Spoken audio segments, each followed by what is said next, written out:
even without doing any activity, you can still manifest what you want. If you organize these 4 dimensions in one direction and keep it unwavering in that direction for a certain period of time, now he believes Shiva will do it for him and it will happen. So is Shiva going to come and build your house? No, I want you to understand, God will not lift his little finger for you. What has not happened till now on this planet can happen tomorrow. Human beings are capable of making it happen tomorrow.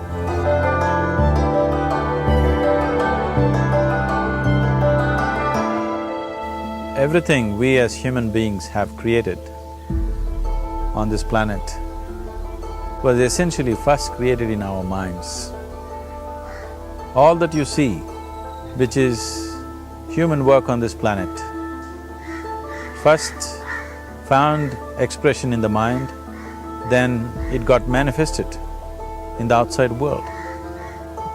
The wonderful things that we have done on this planet and the horrible things that we have done on this planet, both have come from the human mind. So if we are concerned as to what we create in this world, it's extremely important that first of all we learn to create the right things in our mind, how we keep our minds. If we do not have the power to keep our minds the way we want it, what we create in the world is also going to be very accidental and haphazard. So learning to create our minds the way we want is the basis of creating the world the way we want. There is a wonderful story in the yogic lore. On a certain day, a man took a walk. He went for a long walk. Accidentally, unawares, he walked into paradise. Fortunate, isn't he? He just took a walk and he landed up in paradise. After this long walk, he felt little tired. So he thought, oh, I'm tired, I wish I could rest somewhere. He looked around, there was a nice tree, underneath which there was very cushiony grass. So it was inviting. He went and put his head down there and slept. After a few hours, he woke up, well rested, and he thought, oh, I'm well rested, but I'm feeling hungry, I wish I had something to eat. And he thought about all the nice things that he ever wanted to eat in his life. And instantly, all those things appeared in front of him. You need to understand, there the service is like that. Hungry people don't ask questions. Food came and he ate. Stomach became full. Then he thought, oh, my stomach is full, I wish I had something to drink. All the nice things that he ever wanted to drink, he thought about it and all of them just appeared in front of him. Drinking people also don't ask questions, so he drank. Now with a little bit of alcohol in him, you know Charles Darwin told you, all of you are monkeys, your tail fell away. Not me, Charles Darwin told you that you were all monkeys and your tail fell away and then you became human. Yes, definitely the tail fell away. But the monkey, in yoga, we always refer to an unestablished mind as markata, which means a monkey. Why we are referring to the mind as a monkey is, what are the qualities of a monkey? One thing about a monkey is, it's unnecessary movement. And another thing about the monkey is, if I say you're monkeying somebody, what does it mean? Imitation. Monkey and imitation have become synonymous.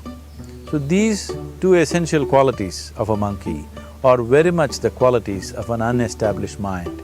Unnecessary movement, you don't have to learn it from the monkey, you can teach it to the monkey.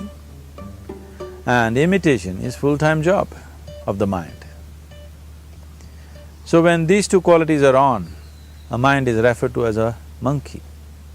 So this monkey became active within him. He just looked around, thought, what the hell is happening here? I asked for food, food came. I asked for drink, drink came. There must be ghosts around here. and ghosts came.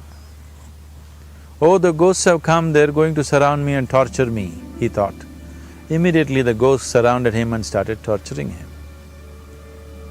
Then he started screaming in pain and said, oh, they're going to kill me, and he died.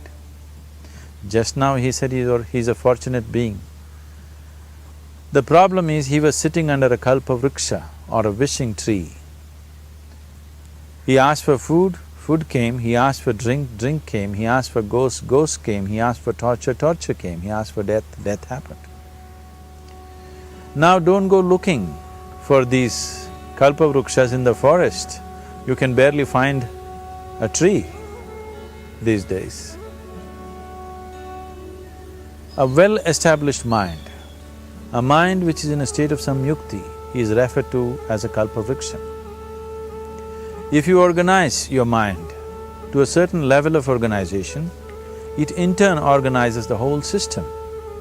Your body, your emotion, your energies, everything gets organized in that direction. Once all these four dimensions of you, your physical body, your mind, your emotion and the fundamental life energies are organized in one direction, once you are like this, anything that you wish happens without even lifting a little finger actually. It would help to assist it with activity, but even without doing any activity, you can still manifest what you want if you organize these four dimensions in one direction and keep it unwavering in that direction for a certain period of time.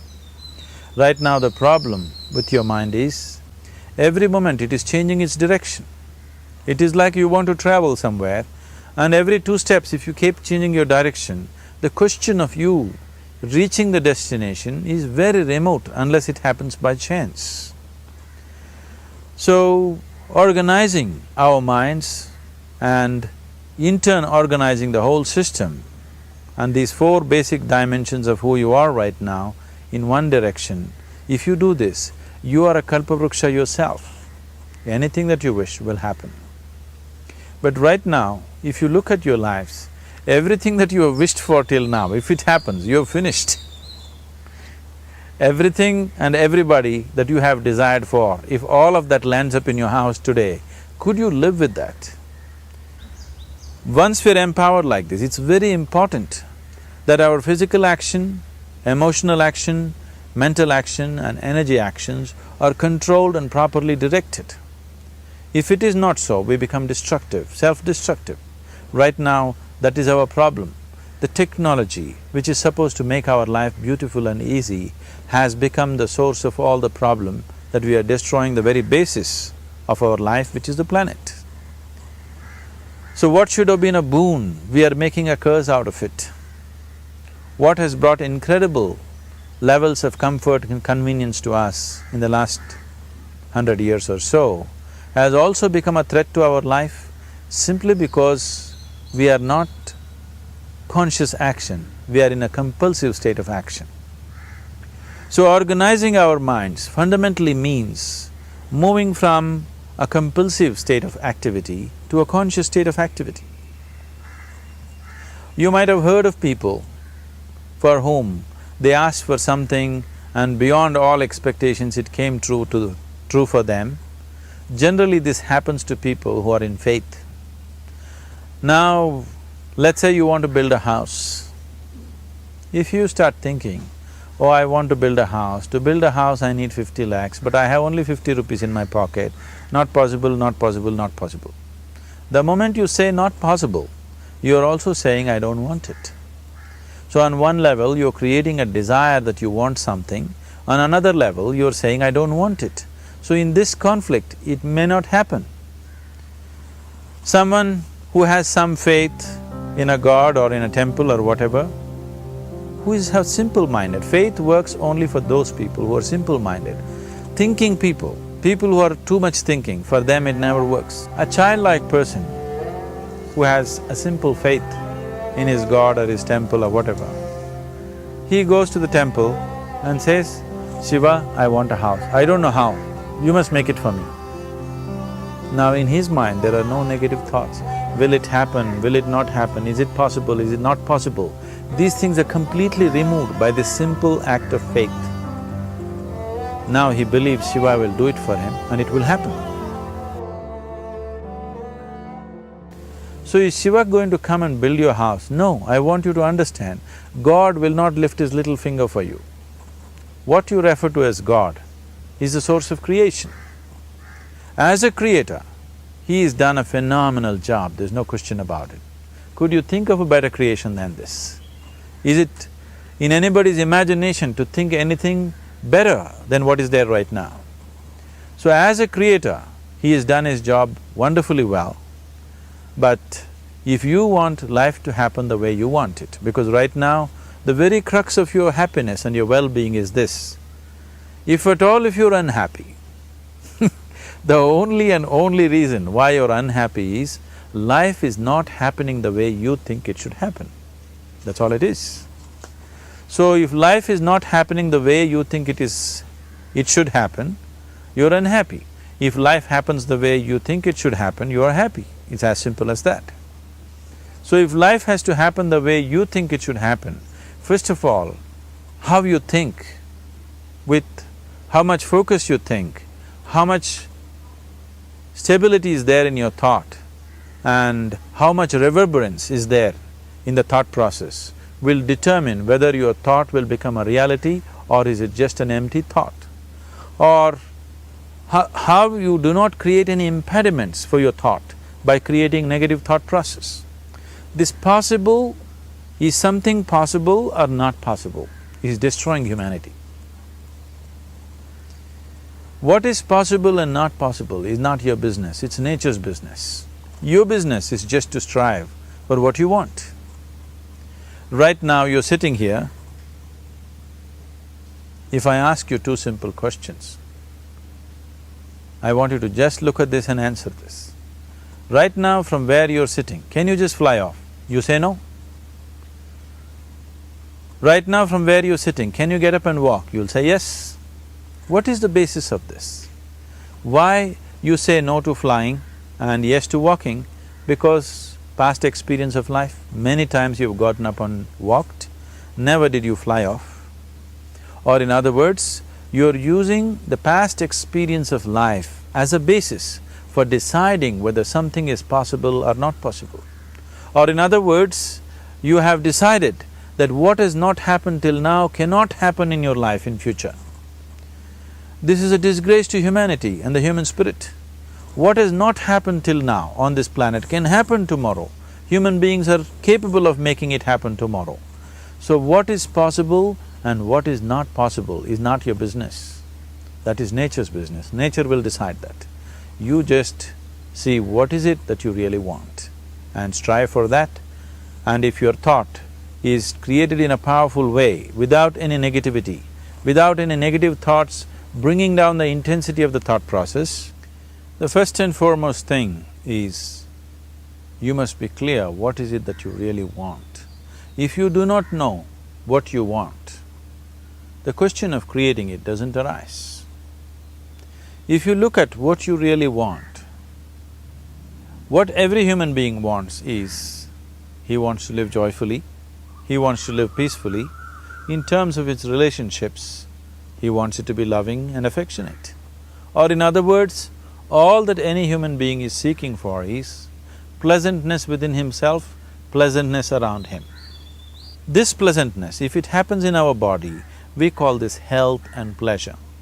If it happens in our mind, we call this peace and joy. If it happens in our emotion, we call this love and compassion. If it happens in our energy, we call this blissfulness and ecstasy. This is all that a human being is looking for. Whether he is going to his office to work, he wants to make money, build a career, build a family, he sits in the bar, sits in the temple, he is still looking for the same thing. Pleasantness within, pleasantness around. If this is what we want to create, I think it's time we addressed it directly and commit ourselves to creating it. So you want to create yourself as a peaceful human being, joyful human being, loving human being, a pleasant human being on all levels. And do you also want a world like this? A peaceful world, a loving world, a joyful world? No, I want greenery, I want food. When we say a joyful world, that means everything that you want has happened. So this is all that you're looking for. So all that you need to do is commit yourself to creating it, to create a peaceful, joyful and loving world, both for yourself and everybody around you.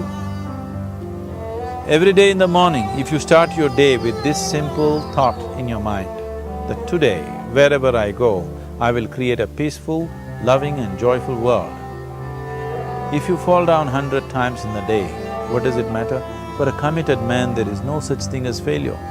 If you fall down 100 times, 100 lessons to be learnt. If you commit yourself like this to creating what you really care for, now your mind gets organized. Once your mind gets organized, the way you think is the way you feel, your emotion will get organized.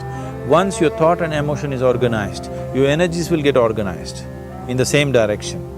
Once your thought, emotion and energies are organized, your very body will get organized. Once all these four are organized in one direction, your ability to create and manifest what you want is phenomenal. You are the creator in many ways. That which is the source of creation is functioning within you every moment of your life. It is just that, have you kept access to that dimension or not? Organizing the four basic elements of your life will give you that access. There are tools and technologies to do this. The whole science of yoga, the whole technology that we refer to as yoga is just about this, transforming yourself from being just a piece of creation to become a creator.